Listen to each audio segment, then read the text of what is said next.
무너진 대화와 숨겨진 지혜를 찾아서 인과응보의 교리에 갇혀 있는 엘리바스, 그리고 아직도 영적인 몸부림을 치고 있는 욥의 모습을 우리가 보게 되지요. 세 번째 논쟁입니다. 잘 안 보이실 텐데, 이제 친구들과의 논쟁은 이제 우리가 27장으로 가면 끝이 나요. 근데 더 이상 나오지 않고, 그 뒤에 욥이 계속 말을 하는데, 나중에는 엘리후라는 좀 젊은 사람이 나와서 또 여러 장에 걸쳐서 막 자기의 생각을 피력을 합니다. 먼저 좀 살펴볼게. 엘리바스가 22장에서 여전히 강한 어조로 욥을 이제는 비난을 합니다. 정죄를 합니다. 비난을 넘어서 정죄를 합니다. 그리고 빌닷은 25장에 조금 나오는데 한 6절인가요? 25장 그밖에 안 되는데 이제는 빌닷이 할 말이 없어요. 세 번째가 되니까 할 말이 없어요. 자, 이게 나중에 또 큰 의미가 있습니다. 먼저 소반은 말을 하지 않죠. 여전히 엘리바스는 이 오래된 인생의 경험과 연륜이라고 하죠. 인생의 경험을 통하여 욥을 계속 공격을 합니다. 엘리바스의 첫 번째 얘기를 보면요, 이제는 누가 들어봐도 억지 같은 소리를 하지요. 22장 5절에 우리 한번 볼까요? 22장 5절. 뭐라고 얘기하냐면 내 악이 크지 아니하냐, 내 죄악이 끝이 없느니라. 욥을 향하여 너는 죄 많은 사람이야. 이게 일반적으로 욥을 향해서 하는 말이라기보다는 우리 인간은 다 그렇다라는 거죠. 그런데 여기에 욥도 제외가 아니라는 거예요. 너도 우리와 같은 동일한 인간이라는 거죠. 우리 인간은 하나님 앞에서 큰 죄인일 수밖에 없어 라고 하는 건데, 욥을 향하여 너는 큰 죄인이다, 네 죄악이 크다라고 얘기하니까 욥의 입장에서는 이게 마음의 상처가 되는 거죠. 엘리바스가 오랜 시간 동안 봐왔던 사람들, 죄 없는 사람이 없죠. 맞는 얘기입니다만 심각한 아주 심한 이런 고난을 당하고 있는 친구에게 계속 세 번씩이나 이렇게 말할 만한 내용은 아니다라는 거죠. 25절 보면 5절 보면요, 내 악이 크지 아니하냐, 내 죄악이 끝이 없다. 셀 수 없는 죄악을 지었다, 그런 말이죠. 6절을 보면요, 또 이렇게 말합니다. 까닭없이 형제를 불무로 잡으며 헐벗은 자의 의복을 벗기며. 누가 이랬다는 거죠? 욥, 너가 그런 거야. 그렇게 얘기하는 거죠. 욥은 이런 삶을 살지 않았거든요.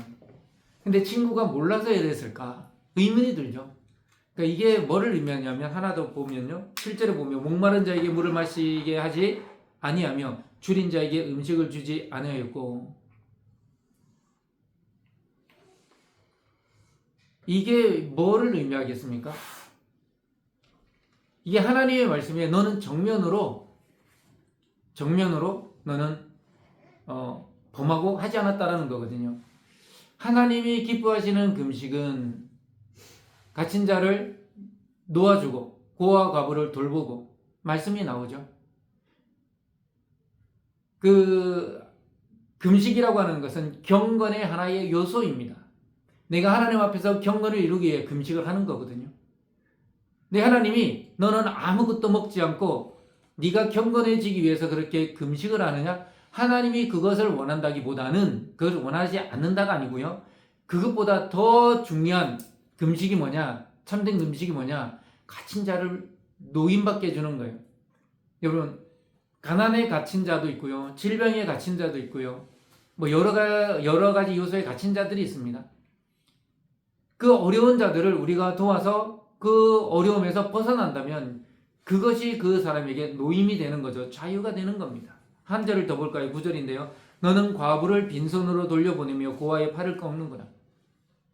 하나님이 말씀하신 참된 경건과 너는 정반대로 살았어 라고 얘기하고 있는 거거든요. 욥이 그렇게 살았을까요? 아닙니다. 자기의 아들, 딸들이 어디에선가 놀고 오면 뭔가 죄를 짓지는 아니하였을까라고 하고 번제와 속죄제를 드렸던 사람입니다. 이 표를 보면요, 형제의 물건을 까닭없이 볼모로 잡고 줄인 자에게 물과 식물을 주지 않고 과부와 고아의 팔을 꺾었다? 진짜 팔을 꺾었다는 게 아니라 그들의 어려움을 돌봐주지 않았다라는 의미겠죠. 욥이 그렇게 살았을까요? 여러분, 누군가가 이렇게 막 서로 다투고 싸우다 보면, 서로 막 티격태격하다 보면 나중에는 없던 얘기까지 합니다. 우리 그런 얘기 하잖아요. 얘 봐라, 없는 얘기까지 하네. 그런 일이 있어요, 없어요? 있잖아요. 사람이 미워지고 미워지다 보면 그 사람이 하지 않은 일도 사람이라면 당연히 그랬을 거다. 그러면 너도 사람이고 3단 놈이죠. 그렇게 되는 거예요. 몰아가는 거예요. 일반화시키는 거죠. 욥은요, 실제로 어렵고 가난하고 힘든 사람들을 너무 많이 도왔던 사람이에요. 친구니까 알 거 아니에요. 그런 소문은 들었을 거 아니에요. 근데 이제 내 말을 안 듣고 안 들으니까 이제는 막 힘으로 누르고 경험으로 누르고 자기 지식으로 누르다가 이제는 없는 얘기까지 한다는 거예요. 엘리바스가 뭐라 그럽니까? 21절입니다. 21절을 제가 먼저 보여드릴게요. 한번 읽겠습니다. 시작. 너는 하나님과 화목하고 평안하라. 그리하면 복이 내게 임하리라. 맞는 얘기죠. 맞는 얘기입니다만, 여러분, 상대방이 싸울 때 아무리 맞는 얘기하면 기분이 좋습니까? 기분이 나쁩니까? 기분 나빠요. 옳고 그름이 아니라 먼저 내가 듣고 싶은 얘기는 내 사정과 내 마음과 내 아픔이죠. 옳은 얘기 듣고 싶은 게 아니에요.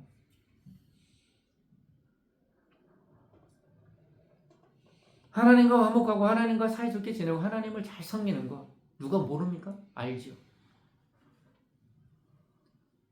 이거 만고의 진리입니다. 그런데 그게 아무리 옳은 얘기를 할지라도 지금 이 상황에 갖다 붙이면 안 된다는 거죠. 여기 아래에 있죠. 아무리 올바른 신학적 지식이라도 고통받는 자의 현실을 무시하고 그냥 가서 적용하는 거, 그건 아니라는 겁니다.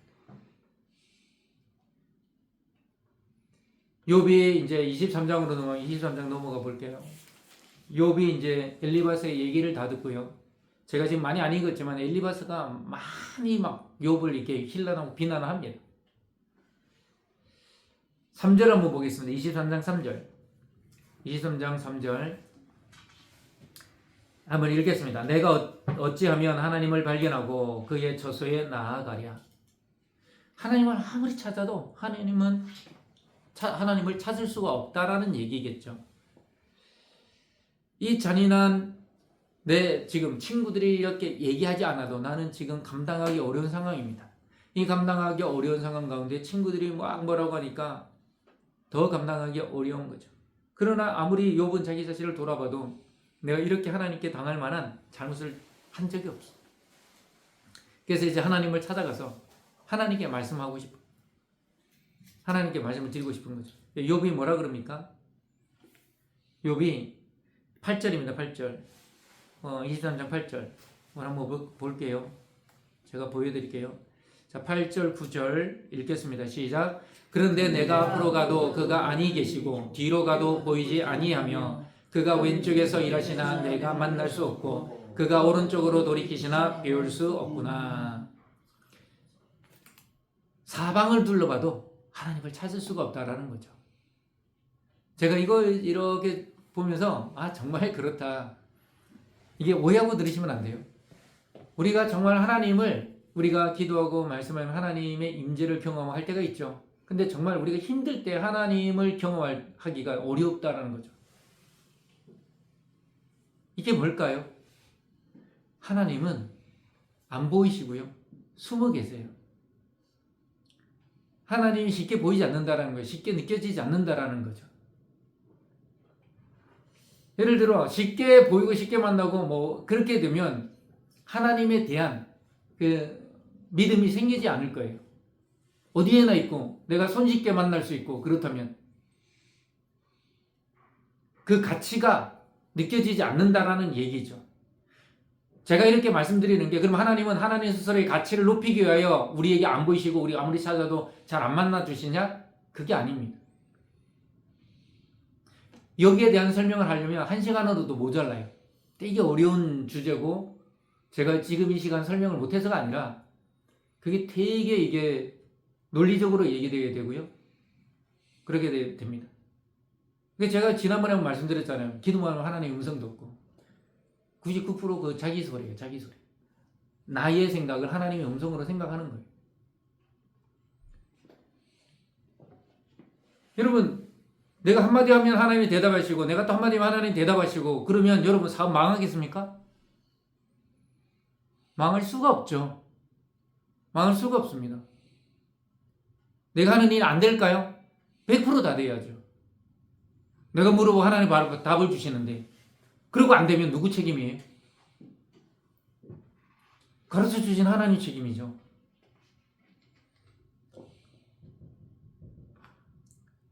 골방에서 예수님이 골방에서 기도하라고 합니다. 골방에서 기도하라. 그런데 골방에서 기도하는데 문을 닫고 기도하래요. 근데 그 다음에 구절이 되게 중요합니다. 숨어 계시는 하나님이 은밀한 중에 갚으시리라. 이렇게 말씀하시거든요. 아니 아무도 없는데 내가 골방에 들어가고 나를 보고 내 주위에 아무도 없는데 내 이 골방까지 들어왔으면 하나님이 딱 1대1 대면해 주시면 얼마나 좋아요. 근데 그 은밀한 곳 아무도 보지 않는 그 은밀한 곳에 내가 들어왔는데도 하나님은 또 은밀하셔. 더 은밀하셔. 안 보여. 하나님이 계시지 않으셔서가 아니라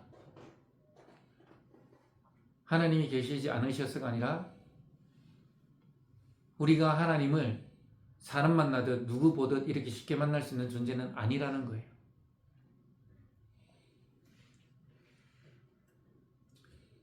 그런데 욥의 10절입니다. 우리 한번 읽겠습니다. 10절 시작. 그러나 내가 가는 길을 그가 아시나니 그가 나를 단련하신 후에는 내가 순금같이 되어 나오리라. 아멘. 욥은 아무리 하나님을 갈구하고 찾았는데도 만나지 못했어요. 음성조차 듣지 못했어요. 그러나 욥의 마음이 내가 아무리 기도하고 응답하지 않으셔서 하나님 안 계시는구나. 하나님이 나를 버리셨구나. 그렇게 생각했나요? 아닙니다. 내가 보지 못할지라도 하나님은 지금 이 자리에 계시고 나와 함께 하신다라는 그 사실을 믿고 있었어요. 그러니까 이런 고백을 하는 거예요. 지금 나에게는 내 길이 안 보여요. 그러나 하나님은 내 길을 아신다는 말이 뭐예요? 이게 알다라는 말은요, 우리가 그냥 지식적으로 안다는 말이 절대 아닙니다. 내가 보고 만지고 다 느끼고 경험해서 아는 이 알입니다. 지식입니다. 하나님은 내 길을 보셨어요. 나는 안 보이는 하나님이 보셨다는 거예요.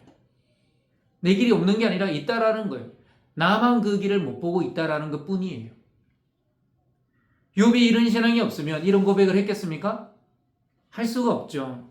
근데 그 다음 말이 뭐냐면 자기 스스로 나는 아직도 나에게 찌꺼기가 있다라는 거예요. 찌꺼기가 없는 99.9% 순도의 금을 우리는 순금이라고 하지요.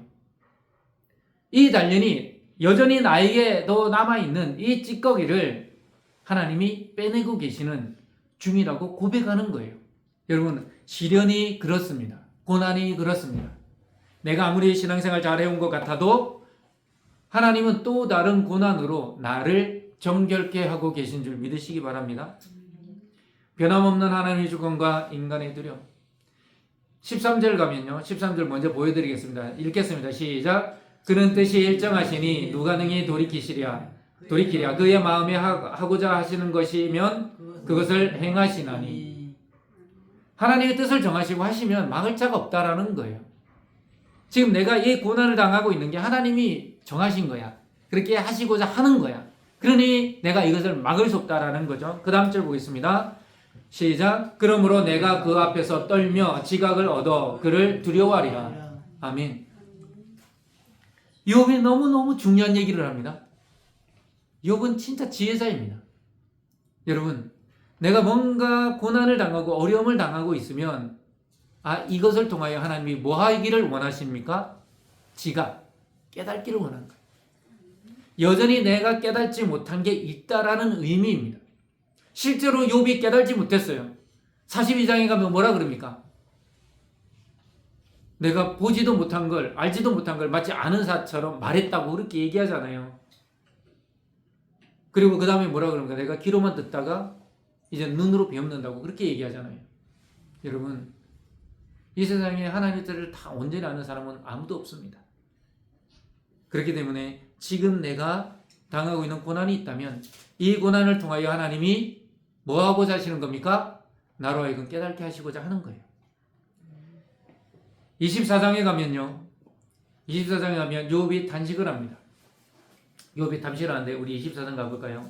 1절에 보면요. 어찌하여 전능자는 때를 정해 놓지 아니하셨는고 그를 아는 자들이 그의 날을 보지 못하는고 어떤 사람은 땅에 경계표를 옮기며 양떼를 빼앗아 기르며 쭉 나오는데요. 그 뒤로부터는 이제 욥이 뭐라 하느냐? 자, 이 이전에 욥의 친구들이 뭐라 했습니까? 네가 죄가 있으니까 하나님이 벌을 주지. 네가 아직도 회개 못한 게 있으니까 하나님이 벌을 주지. 네가 아직도 뭔가 모자라고 죄인이기 때문에 하나님이 너에게 벌을 주지. 뭐만 하면 네가 죄인이다. 네가 잘못했다. 아직도 하나님께 나가서 네가 회개하고 뭐 해라. 계속 그렇게 얘기했거든요. 그랬더니 24장에서 욥이 뭐라고 하냐면 이 모순된 현실을 얘기하는 거예요. 욥기서의 주제라고 하기도 어렵고 핵심적인 내용이 뭘까요? 욥의 인내일까요? 여러 목사님들이 욥의 인내가 욥기의 주제가 아니라고 하더라고요. 그럴 수도 있습니다. 욥기서를 계속 읽어보면요. 읽고 또 읽어보면 인내, 고난과 역경을 당했을 때 인내하는 것, 그 중요하죠. 중요합니다만 욥기서를 통하여 욥의 입을 통하여 뭐를 얘기하고 있습니까? 첫 번째는 시험은 하나님께로부터 오는 겁니다. 마귀가 있다고 되어 있잖아요. 근데 마귀가 누구에게 허락을 받죠? 하나님의 허락을 받습니다. 조금 이따가 설명을 하겠지만 두 번째 뭐냐면 내가 당하는 고난을 다 해석해낼 수 없다라는 거예요. 하지만 하나님에게 다 그 뜻이 있어요. 우리가 그걸 다 깨달을지 못하겠죠.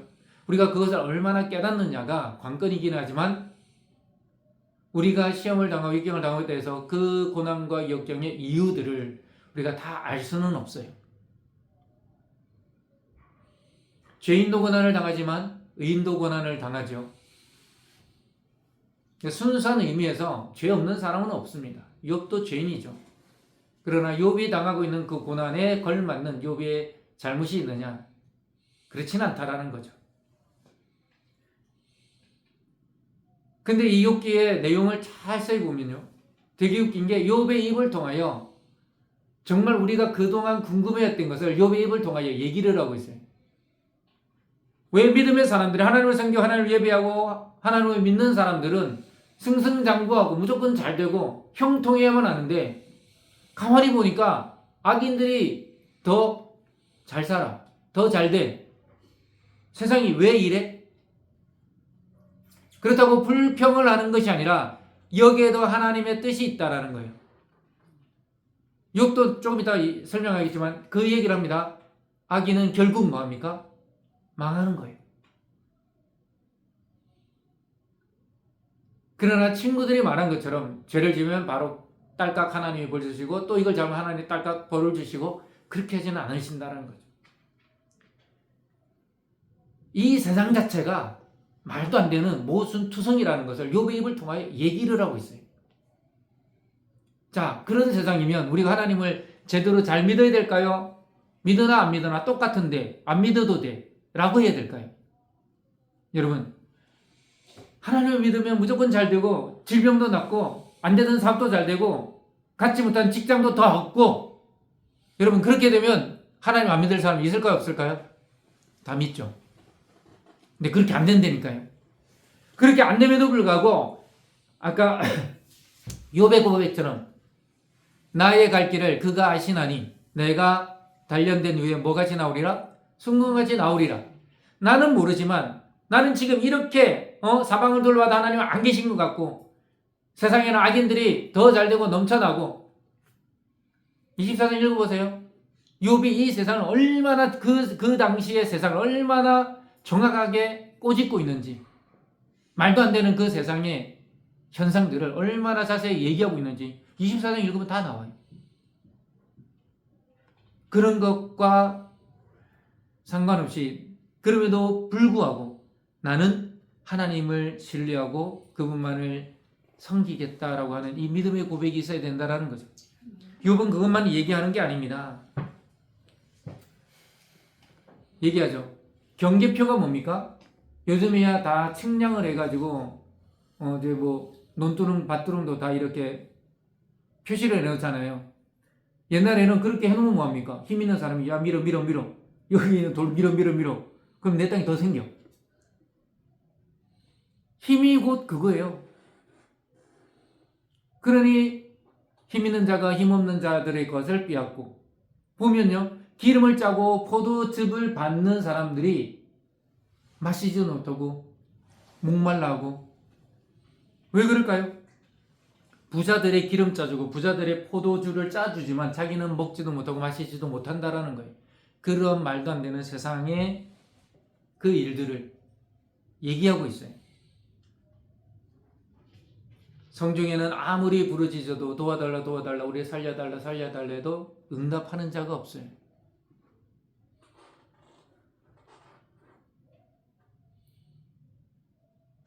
그런 거 있잖아요. 1년 이상 이렇게 3년인가 하면 정직원 돼야 되죠. 그거 안 되려고 뭐 합니까? 11개월 하고 12개월 되기 전에 뭐 합니까? 계약 해지하죠. 그래 다시 하잖아요. 법은 3년쯤 했으면 무조건 정직원으로 전환해라. 비정규직을 정직원으로 만들어주기 위해서 3년쯤 했으면 3년 맞나요? 지금 제가 이제 헷갈리는데 그걸 보장해주기 했었는데 그걸 역이용하는 거예요. 3년 안 넘으면 돼. 또 1년을 12개월을 하면 뭘 줘야 돼요? 퇴직금 주고 뭐 해주고 다 해줘야 돼요. 그거 안 하려고 11개월만 하고 계약 해지하고 우리 식으로 하면 자르는 거예요. 법을 역이용해서 있는 사람들은 돈 있는 사람들, 권력 있는 사람들은 뭐가 있는 사람들은 없는 사람들을 그렇게 대우하고 그렇게 취급합니다. 이 세상이 그래요. 이러한 모습을 하나님이 기뻐하실까요? 기뻐하지 않는다라는 거죠. 아침을 죽음의 그늘같이 두려워하고 여러분 밤에 그 추위에 견디지 못하면 결국 이른 새벽 아침에 해 뜨기 전에 얼어 죽어요. 광명을 배반한 자들. 우리는 빛의 자녀다. 요한복음에 말하죠. 우리는 빛의 자녀입니다. 빛의 자녀가 빛의 자녀들처럼 살아가야 되는 거죠. 근데 그 진리의 빛이 비치고 있음에도 불구하고 우리는 음지에 가서 햇빛이 들어오지 않는 곳에서 마치 어둠의 자식처럼 살아가고 있다라는 거죠. 욥이 고난을 당하면서 자기가 말도 되지 않는 이 고난을 당하고 있는데 이 고난이 한 개인에게 보면 말도 안 되는데 이걸 넓히면요 이 세상이 말도 안 되는 세상이 되고 있어요. 그렇게 살아가고 있어요. 욥 혼자 고난을 당하지만 넓게 보면 이 세상에는 욥과 같이 그렇게 고난과 어려움 속에서 죽음을 맞닥뜨리고 살아가는 사람들이 너무 많다라는 거예요. 단지 욥의 고난일까요? 아닙니다. 그 당시 소수의 사람들 빼고 대부분의 사람들이 힘들고 정말 가진 것 없는 사람들은 죽음으로 내몰리는 그런 사회 현상까지 다 욥의 입을 통하여 얘기를 하고 있다라는 거죠.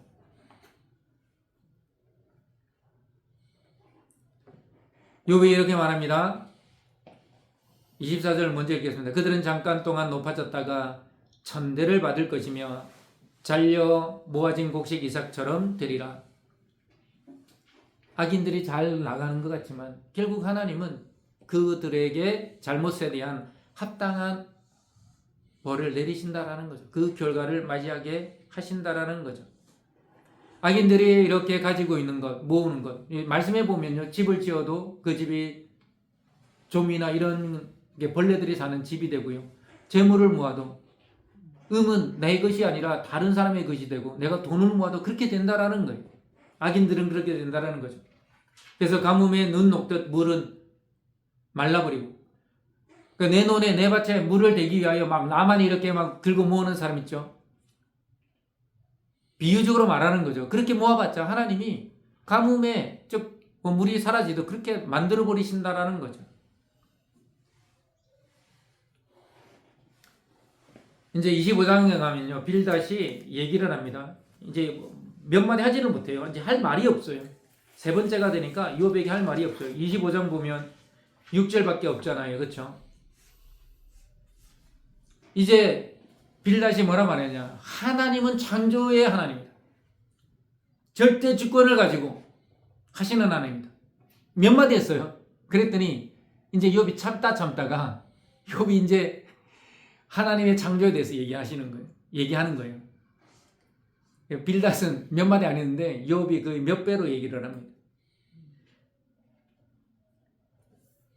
빌닷이 한 얘기를 보면 핵심 구절이 5절, 6절인데 5절, 6절 한번 읽겠습니다. 보라, 시작.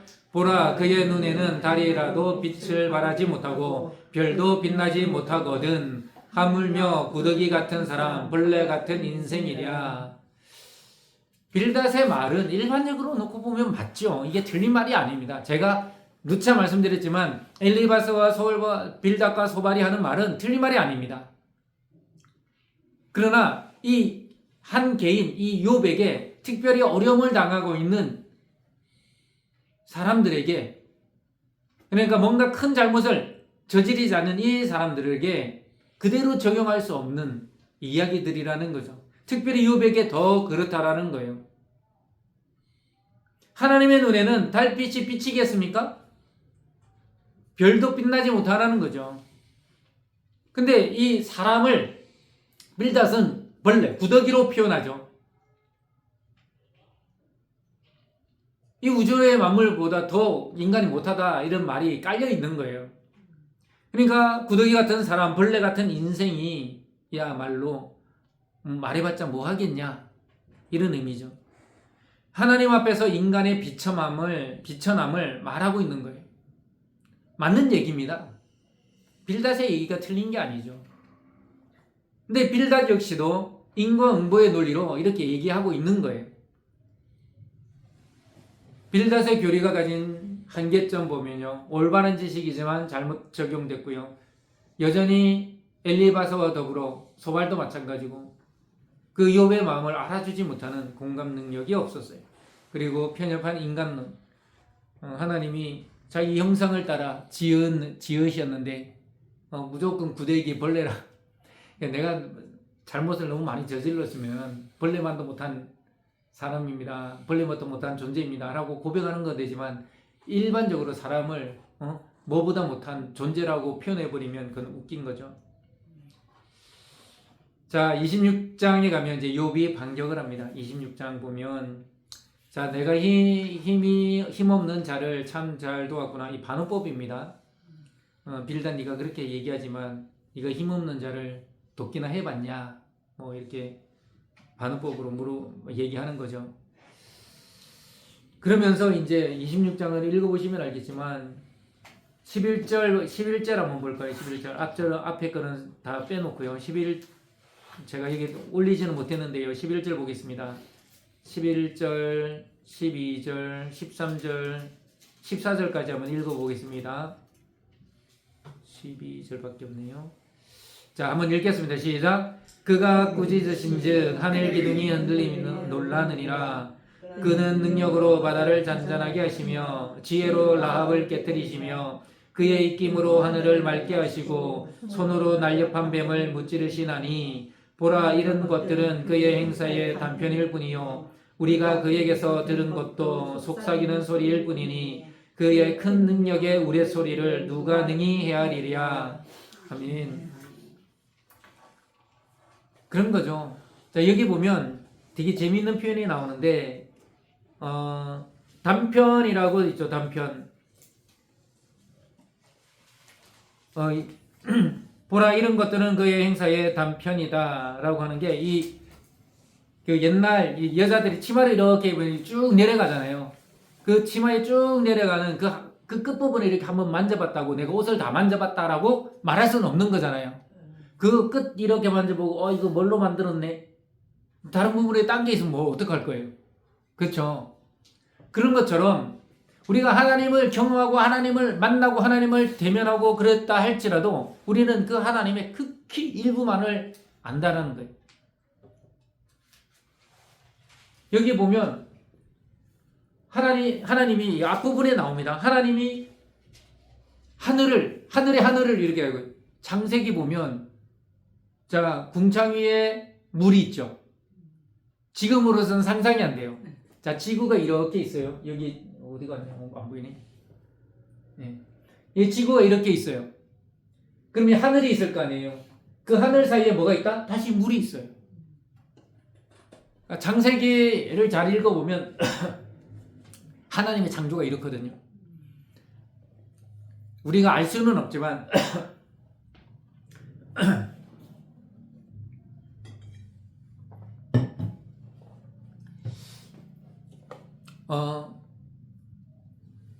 이거 이제 창조과학에서 설명하는 내용입니다. 뭐 저는 과학자도 아니고 잘 몰라요. 뭐 그랬는지 안 했는지 본 사람이 없으니까. 그쵸? 이게 지구입니다. 보이십니까? 지구인데 하늘입니다. 우리가 보고 있는 하늘이겠죠. 공기가 있습니다. 그 주위를 이렇게 물층이 이렇게 다시 싸고 있는 거예요. 여러분 비닐하우스에 들어가면 이쪽은 따뜻한데 이쪽은 차갑나요? 아니죠. 이쪽이든 저쪽이든 끝이든 이쪽이든 다 같이 따뜻한 거예요. 이 물층이라고 하는 게 하나의 층으로 이루어서 지구 전체가 같은 온도가 되는 거예요. 그러면 지금 북극과 남극처럼 극지방에 얼음이 있었을까요? 없었을까요? 생길 수가 없죠. 이렇게 되면 모두가 온실처럼 되어 있는데, 그러니까 과학자들이 추정하기를, 이게 이제 기독교 과학자, 창조과학계 과학자들이 생각하기를 지구 전체가 그러니까 바다가 아닌 육지의 지구 전체가 똑같은 아열대성 기후를 가지고 있었어요. 그러니까 땅이 어디든, 그쪽이 어디든 다 풀들이 막 무성하게 자라고 풀들이 잘 자라고 하니까 그 풀을 기반해서 먹고 사는 모든 동물들도 큰 거예요. 근데 노아의 홍수를 어떻게 설명하냐? 이 물층이 쏟아진 거예요. 그러면서 이 지구도 지각 대격변설이라고 하거든요. 지각이 막 움직이면서 정말 우리가 상상할 수 없는 속도로 막 이 땅이, 이 지반이 갈라지고 움직이고 하면서 들어갈 땐 들어가고 나올 땐 나오고 이렇게 돼버렸다는 거죠. 그렇게 설명을 해요. 그래서 위에 물층이 없어졌으니까 어떻게 될까요? 이제는 햇빛을 많이 받는 데는 따뜻하고 햇빛을 적게 받는 데는 추워져. 그래서 이 쏟아진 물이 지구를 다 싸고 있다가 추워지니까 어때요? 물은 북쪽, 남쪽으로 얼음이 생긴 거죠. 제가 정확한지는 모르겠지만 북극과 남극의 얼음이 다 녹으면 몇 미터가 올라간다고요? 70미터인가가 올라간다 그러죠? 여러분 여기가 몇 미터쯤 될 것 같아요? 해발 70m 안 돼요. 북극과 남극의 얼음 다 녹으면 여기 다 잠겨요. 그냥 그렇게 창조과학에서는 설명해내는 거예요. 이런 창조적인 설명을 욥이 막 합니다. 우리는 모르죠. 하나님은 이 모든 것을 지으시고 하신 분이니까 당연히 다 아신다. 그런 하나님이다 말하죠. 또 뭐까지 얘기하냐면 여기 라합이라는 거예요. 이 라합은 그 여리고성의 라합이 아닙니다. 여기 이제 말 자체가 이게 라합이라는 게 그 여인 라합이 아니고 라하브라는 히브리어인데요. 이게 이제 고대 근동 이제 혼돈의 신 있잖아요. 혼돈의 신. 혼돈의 신을 의미합니다. 그런 개념이에요. 근데 하나님이 지구를 창조하실 때 이 우주가 질서정연했나요? 아니면 혼돈 그 자체였나요? 혼돈 그 자체였어요. 혼돈을 뭘로 바꾸신 거예요? 질서로 바꾸신 거예요. 물도 이렇게 있었어요. 근데 물이 물러가고 땅에 더 이상 못 올라오게 하셨죠. 그게 질서인 거예요. 그래서 라하브라는 말인데 폭풍, 교만, 거만함 이런 뜻도 있는데 그 근본적인 뜻이 뭐냐면 혼돈이에요. 혼돈. 하나님은 혼돈을 라합을 물리치셨다라고 하는 것은 혼돈을 없애버리고 질서를 만드셨다. 그런 의미죠. 티아맛 이런 신화나 얌 이런데 그 나오는 고대 바벨론에도 이런 비슷한 얘기들이 있는데 그런 거와 비슷한 개념이기 때문에 우리가 이런 얘기들을 들으면 이해하기가 쉽다라는 거죠. 그래서 무질서에서 질서가 되고 혼돈에서 새로운 창조의 세계로 만드신 거예요. 질서의 세계로 만드신 거죠. 그래서 라합의 구속사적인 의미는 하나님은 창조의 권능을 가진 하나님이다. 이게 누가 얘기하는 거예요? 욥이 얘기하는 거예요. 그래서 단순히 무에서 유를 만들어내신 분이 아니라 혼돈 그 자체, 혼돈이라는 그 자체를 하나님이 정복하시고 그 혼돈을 질서로 만드신 분이라는 거죠. 하나님 그런 하나님이야. 그러니까 아까 빌닷이 한마디 했다가 지금 욥에게 된통 지금 듣고 있는 거예요. 라합의 구속사적 두 번째 의미는요, 최후의 승리. 창세기에 뭐라 그럽니까? 뱀의 게임에 의하여 먼저 하와가 먹지 말라는 금난의 열매, 선악과를 따먹고 그와 함께 있는 남편 아담에게도 주잖아요. 그래서 나중에 변명할 때 뭐라 그럽니까? 당신이 만들어준 저 여자가 나한테 줘서 먹었다 이렇게 얘기하잖아요. 참 부끄럽죠. 먹어서 먹었다 그래야지. 근데 하나님이 뱀에게 저주할 때 너는 이제 배로 긴다 이런 말 말고도 여자의 후손이 너의 뭐를 찍는다 그랬어요? 밟는다 그랬어요? 머리. 뱀의 머리를 밟을 것이며 너는 여자의 후손의 뭐를 물 것이다? 발을, 뒤꿈치를 물 것이다 이렇게 돼 있거든요. 발을 문다는 거죠. 이게 뭐냐면 이게 예수님의 그 십자가의 사건을 의미하는 거거든요. 뱀이 승리했다고 생각하지만 뱀은 승리한 게 아닙니다. 자기가 승리했다고 확신한 그 순간 악한 마귀 사탄의 계획이 철저하게 패하는 거죠. 결국 예수 그리스도가 승리한다라는 그 얘기를 여기서도 하고 있는 거예요. 그래서 그 예표로 봅니다. 자, 이는 그 행사의 단편일 뿐이요. 자, 우리가 아는 것, 하나님에게 몇 마디 속삭여 준 것, 우린 그거밖에 몰라. 하나님이 제대로 야라고 말씀도 하지 않으셔서 그냥 이렇게 얘기한 건데 우리는 그게 전부인 것처럼 알고 있다라는 거예요. 누가요? 니네들이 이 말이죠. 하나님의 실제 본능은 우레소리와도 같은데 우리는 그걸 하나님이 속삭이는 정도로밖에 알지 못한다라는 거예요. 나의 의를 빼앗으신 하나님을 가리켜 맹세하노니. 자, 지금 욥의 소원이 이루어졌나요? 하나님이 찾아오셔서 욥의 그럼 수없이 지금 얘기하고 있는 이 얘기에 응답하셨나요? 하지 않으셨습니다. 자, 그런데 욥이 뭐라 맹세를 하죠? 27장 2절에 보겠습니다. 나의 영혼을 괴롭게 하신 전능자의 사심을 두고 맹세하노니.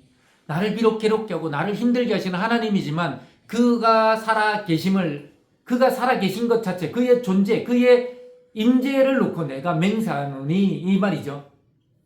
자, 뭐를 맹세할까요? 첫 번째요. 내 입술이 불의를 말하지 아니한다. 내 혀가 거짓을 말하지 아니한다. 지금 욥의 기도를 하나님이 들어주신 게 아니에요. 근데 욥은 뭐의 신앙적 결단을 또다시 하고 있어요? 나는 불의를 말하지 않고 나는 거짓을 말하지 않겠다. 자, 두 번째. 나는 결코 너희를 옳다 하지 아니하겠고 니들 인정 못해 이 말입니다. 내가 죽기 전에 나의 온전함을 버리지 않을 것이다. 내가 비록 이 어려움을 당하고 있지만 내가 하나님 앞에서 나의 이 믿음의 온전함을 버리지 않겠다라는 거예요. 이만하면 돌아서도 진작에 돌아섰겠죠. 그러나 욥은 이 온전함을 버리지 않겠다. 마지막 세 번째, 내가 내 공의를 굳게 잡고 놓지 않겠다. 왜 그럴까요? 이 다음 말이 참 마음이 와닿아요. 내 마음이 내 생애를 비웃잖아요. 너 왜 그랬어? 나중에 그렇게 생각할 수 있다라는 거예요. 그때 좀 참지, 그때 좀 더 붙잡지, 그때 좀 더 믿음의 자리를 지키지. 너 그때 왜 그랬어? 누가 뭘 하는 게 아니라 나 자신이 그렇게 말하는 걸 듣기 싫다라는 거예요.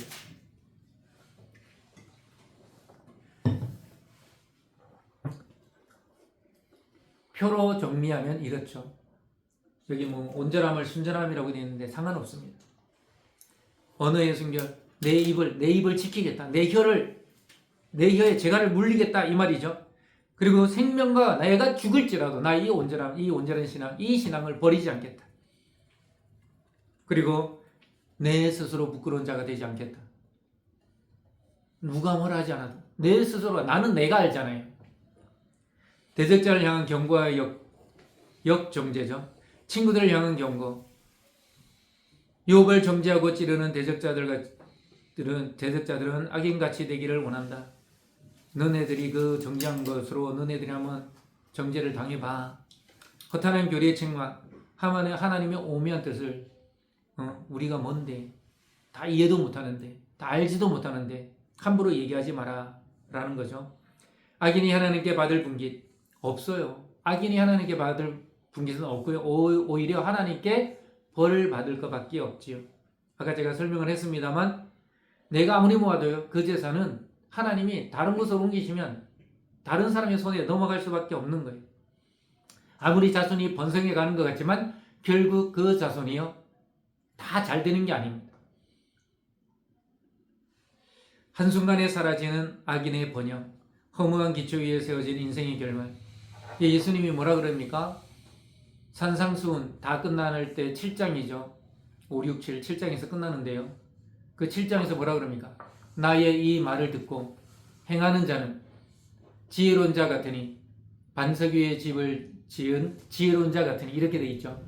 근데 반대로 나 이 말을 듣고 행치 아니하는 자는 모래 위에 집을 지은 어리석은 자 같으니 그렇게 말씀하시잖아요. 여러분 알기만 하고 행하지 않으면 그건 온전한 믿음이 아닙니다. 욥은요 이해되지 않는 그 상황 속에서도 하나님을 끝까지 놓지 않았습니다. 하나님이 결국에는 하실 거야. 하나님의 섭리 나는 알 수가 없어. 여러분 우리가 어떤 경험을 가져야 하나님을 다 이해할 수 있을까요? 그런 경험, 그런 일은 없습니다. 우리가 성경을 1000번 읽으면 하나님을 다 알까요? 아닙니다. 악인의 집은요 거미줄이나 임시 초막처럼 쉽게 바스라집니다. 그리고 부자로 잠자리에 누우나 눈을 떠보면요 아무것도 없어요. 누울 때는 부자이던데 눈을 떴더니 아무것도 없어요. 악인들은 그렇게 된다는 거죠. 동풍과 폭풍에 휩쓸려 흔적 없이 다 사라진다라는 거예요. 오늘 우리가 27장까지 봤는데요. 다음에는 28장에서 37장까지를